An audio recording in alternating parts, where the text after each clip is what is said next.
Douglas MacArthur America के एक great military leader थे जिन्होंने वर्ल्ड वॉर टू के दौरान जापानीज को डिफीट किया था। इसके साथ ही उन्होंने कोरियन वॉर में भी एक अहम रोल प्ले किया था और उन्होंने कम्युनिस्ट को कड़ी टक्कर दी थी। मैकआर्थर ने अपनी ज्यादातर जिंदगी यूएस आर्मी को ही दी थी और दुनिया की सबसे बड़ी 3 Wars world war 1, world war 2 और कोरियन वॉर में अपनी सर्विस दी थी और उन्हें 5 स्टार आर्मी जनरल का रैंक मिला था, जो अमेरिकन हिस्ट्री में काफी रेयर माना जाता है। मैकआर्थर मिलिट्री हिस्ट्री में 2 वजहों से फेमस हुए। पहला तो वर्ल्ड वॉर 2 के दौरान फिलीपींस में अपने रैंक को खोने और दूसरा उसे फिर से हासिल करने के लिए। उन्हें उस दौरान साउथ वेस्ट पैसिफिक एरिया के सुप्रीम एलिड कमांडर के तौर पर अपॉइंट किया गया था, जहां उन्होंने एलाइड फोर्सेस के खिलाफ विक्ट्री हासिल की थी। जब साल 1945 में इंपीरियल जापान ने एलाइज के सामने सरेंडर कर दिया, तब वो supreme commander of the allied powers SCAP बने और जापान किया। साथ ही उन्होंने जापानीज कल्चर और ट्रेडिशंस को भी रिस्पेक्ट किया और इस वजह से वो उस कंट्री में सबके चहीते बने। कोरियन वॉर की शुरुआती दौर में मैकआर्थर ने यूनाइटेड नेशंस फोर्सेस को एक अच्छी स्ट्रैटेजी के साथ लीड किया और नॉर्थ कोरियन फोर्सेस को साउथ कोरिया पर ओवर पावर करने से रोका और उन्हें चाइनीज बॉर्डर के पास ले गए। और उसी दौरान उस वक्त के प्रेसिडेंट हैरी एस ट्रूमैन को मैकआर्थर का ये फैसला पसंद नहीं आया और उन्होंने उन्हें मिलिट्री से हटाने की मांग की, जिस वजह से एक नेशनल कंट्रोवर्सी बन गई थी। डगलस मैकआर्थर अमेरिकन हिस्ट्री में कंट्रोवर्शियल और लार्जर देन लाइफ फिगर रहे थे और उतना ही नहीं, अपने पूरे करियर के दौरान उन्हें अपने इगोटिज्म की वजह से क्रिटिसाइज भी किया गया था, जबकि उन्होंने सिर्फ अपने देश की भलाई के बारे में ही सोचा था। साथ ही उन्हें उनके स्ट्रैटेजिक और टैक्टिकल ब्रिलियंस के लिए एडमायर भी किया जाता था, क्योंकि उनके अंडर प्रेशर लिए हुए डिसीजंस हमेशा ही सही साबित होते थे। लेकिन साथ ही उनके इन्हीं डिसीजंस की वजह से कई बार उनके और बाकी ऑफिसर्स के बीच कोल्ड वॉर भी शुरू हो जाती थी। डगलस मैकआर्थर का जन्म लिटिल रॉक अरकानसस में हुआ था। उनके parents lieutenant general Arthur MacArthur junior और मैरी पिंकी हार्डी मैकआर्थर थे, जो नॉरफॉक वर्जीनिया में अपनी मिलिट्री सर्विसेज दे रहे थे। उनके पिता को अमेरिकन सिविल वॉर के दौरान मेडल ऑफ ऑनर भी दिया गया था। उन्होंने अपना बचपन अपने पेरेंट्स के साथ मिलिट्री बेसेस में ही बिताया था। जब मैकआर्थर 6 साल के थे, तब उनके पिता को फोर्ट लेवेनवर्थ कैंसस में अपॉइंट किया गया था और 3 साल बाद उनकी फैमिली वॉशिंगटन डीसी में शिफ्ट हो गई। जब उनके पिता को United states department of war में अपॉइंट किया गया, जहां उन्होंने अपना ज्यादातर समय अपने ग्रैंडफादर जज आर्थर मैकआर्थर के साथ बिताया, जो वॉशिंगटन पॉलिटिकल कल्चर के हाई प्रोफाइल मेंबर थे और डगलस पर अपने ग्रैंडफादर का काफी अच्छा प्रभाव था। वो उनसे काफी इन्फ्लुएंस हुए थे और अपने पिता की तरह बनना चाहते थे। उसके बाद साल 1893 में उनके पिता की पोस्टिंग सैन एंटोनियो टेक्सास में की गई और उन्होंने the Episcopal school of Texas से अपनी पढ़ाई की और वहां वो एक एक्सीलेंट स्टूडेंट बने। उसके बाद उन्होंने साल 1898 में United states military academy join कर ली और वहां भी एक आउटस्टैंडिंग कैडेट रहे और साल 1903 में वैलेडिक्टोरियन ऑफ अ क्लास ऑफ 93 के तौर पर ग्रेजुएट हुए, जो एक बड़ी अचीवमेंट थी। उसके बाद वो US army corps of engineer में सेकेंड लेफ्टिनेंट बने, जहां उन्होंने कॉम्बैट इंजीनियरिंग को लीड किया। साल 1905 में उनके पिता को एशिया के लिए असाइन किया गया और डगलस ने अपने पेरेंट्स के साथ हर जगह ट्रैवल किया और अपने पिता मिलिट्री एड के तौर पर सर्व किया। उसके बाद साल 1914 में मैकआर्थर ने वेराक्रूज मेक्सिको में एक बड़ा और डेयरिंग रिकनेसेंस मिशन लीड किया, जहां उन्होंने 3 अटैकर्स की ग्रुप की शूटिंग को सरवाइव किया और अपने मिशन को बड़ी बहादुरी से कंप्लीट किया, जिसे देख उनके superior major general Leonard Wood ने उन्हें मेडल ऑफ ऑनर के लिए रिकमेंड किया। वर्ल्ड वॉर 1 के दौरान मैकआर्थर ने यूएस 42nd रेनबो डिवीजन के साथ फ्रांस में सर्व किया और वहां उन्हें ब्रिगेडियर जनरल के तौर पर प्रमोट किया और वो आर्मी के सबसे यंगेस्ट ब्रिगेडियर जनरल बने और commander of the 84th infantry brigade बने। उन्होंने अपनी सोल्जर की ड्यूटीज को काफी सीरियसली लिया और उन्हें उनकी बहादुरी के लिए वर्ल्ड वॉर 1 के दौरान 6 सिल्वर स्टार्स मिले। अपनी इस अचीवमेंट पर भी वो इतने ज्यादा खुश नहीं थे, क्योंकि इस वॉर को लेकर वो काफी दुखी थे और उन्होंने एक बार कहा था कि इस वॉर के दौरान उन्होंने जिस तरह का नजारा देखा वो कभी भूल नहीं पाएंगे।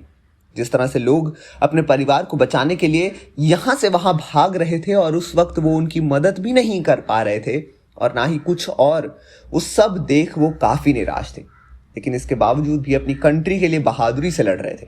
वर्ल्ड वॉर 1 के बाद वो आर्मी से जुड़े रहे और कुछ वक्त बाद उन्होंने शादी कर ली और घर बसा लिया। लेकिन उनकी शादी कुछ सालों बाद ही टूट गई और उसके बाद वो फिलीपींस शिफ्ट हुए, जहां उनकी मुलाकात एक लड़की से हुई और वो उससे जुड़े रहे। उसके बाद जब यूनाइटेड स्टेट्स वर्ल्ड वॉर 2 में एंटर हुआ तब मैकार्थर फिलीपींस में एलिड कमांडर बने और यहाँ वो कई सारी कंट्रोवर्सीज का हिस्सा बने, और खास करके तब जब उन्होंने अपने air commander general Lewis H Brereton को ओवर रूल किया। जनरल लुइस ने मैकार्थर को ताइवान के पास के इलाके में जापानीज बेसिस पर एयर अटैक्स लॉन्च करने के लिए कहा था, लेकिन उस वक्त यानी साल 1941 और 1942 के दौरान जब बैटल ऑफ द फिलीपींस हुई थी तब यूएस फार ईस्ट एयरफोर्स पूरी तरह से डिस्ट्रॉय हो चुके थे और इस वजह से मैकार्थर ने जनरल लुइस की एयर अटैक की बात नहीं मानी, क्योंकि उस वक्त फिलीपींस आइलैंड फोर्ट्रेस ऑफ कोरेगिडोर था और अगर उसके हेडक्वार्टर्स ही डिफीट हो जाते तो जापानीज आसानी से उन पर कब्जा कर लेते। जब मार्च 1942 में जापानीज फोर्सेस ने फिलीपींस को फिर से घेर लिया तब मैकार्थर को प्रेसिडेंट रूजवेल्ट ने मेलबोर्न से ऑस्ट्रेलिया रिलोकेट होने के ऑर्डर दिए और एडवाइजर्स और सबऑर्डिनेट मिलिट्री कमांडर्स के सिलेक्टेड ग्रुप के साथ वो ऑस्ट्रेलिया की नॉर्दर्न टेरिटरी के बैचलर एयरफील्ड पर आ पहुंचे, जहां घन रेलवे के जरिए वो बैटल फील्ड में पहुंचे और दुश्मनों का सामना किया और यहां उनकी बहादुरी की वजह से उन्हें कंडक्ट स्टार दिया गया। उसके बाद MacArthur south west Pacific area के एलाइड फोर्सेस के कमांडर बने और ऑस्ट्रेलियन, यूएस, डच और बाकी के एलाइड फोर्सेस जो ऑस्ट्रेलिया को डिफेंड कर रहे थे उनका कमांड अपने हाथ में लिया। जहां ज्यादातर लड़ाई न्यू गिनिया और डच ईस्ट इंडीज के पास के एरियाज में ही हो रही थी।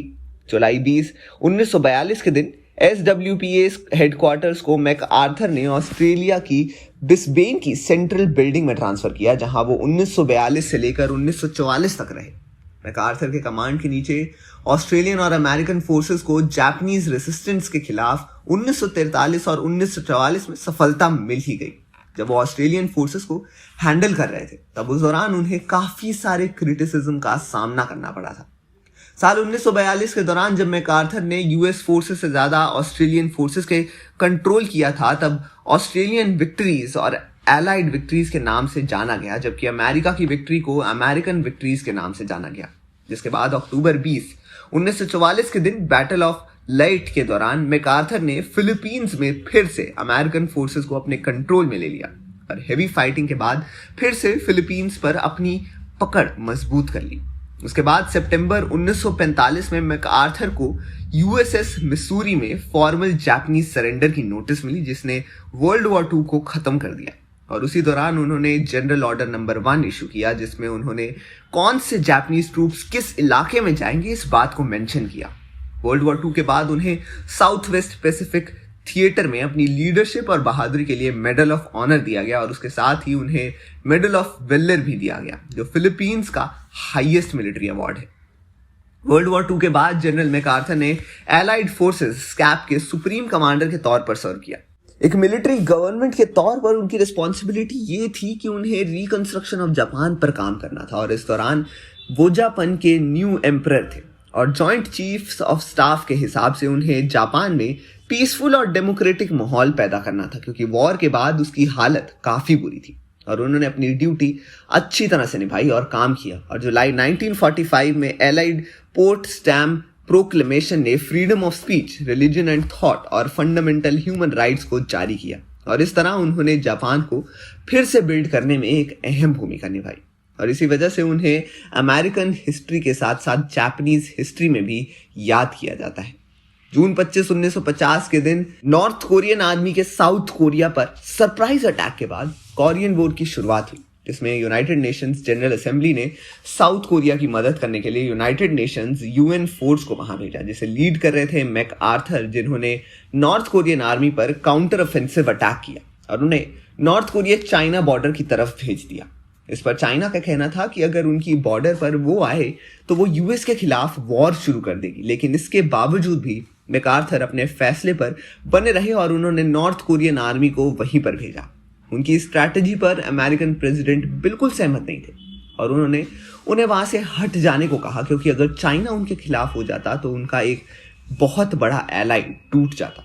लेकिन मैकार्थर का कहना था कि उनका प्लान सही है और अगर उनकी स्ट्रैटेजी काम कर गई तो इस वॉर का द एंड जल्द हो जाएगा। लेकिन प्रेसिडेंट अपनी बात पर डटे रहे थे और इस वजह से काफी कॉन्फ्लिक्ट भी हुए थे और बात इतनी आगे बढ़ गई थी कि प्रेसिडेंट और उनके मेंबर्स ने मिलकर मैकार्थर को आर्मी से ही निकाल देने का फैसला कर लिया। लेकिन मैकार्थर को इससे कोई फर्क नहीं पड़ा, क्योंकि उनके हिसाब से वो अपनी कंट्री का ही भला कर रहे थे और उन्होंने चाइना को ही अपना अल्टीमेटम भेज दिया था। लेकिन ये वॉर और ज्यादा आगे ना बढ़े, इसलिए सभी ने मिलकर मैकार्थर को इससे हटा दिया और उन्हें डिसमिस कर दिया।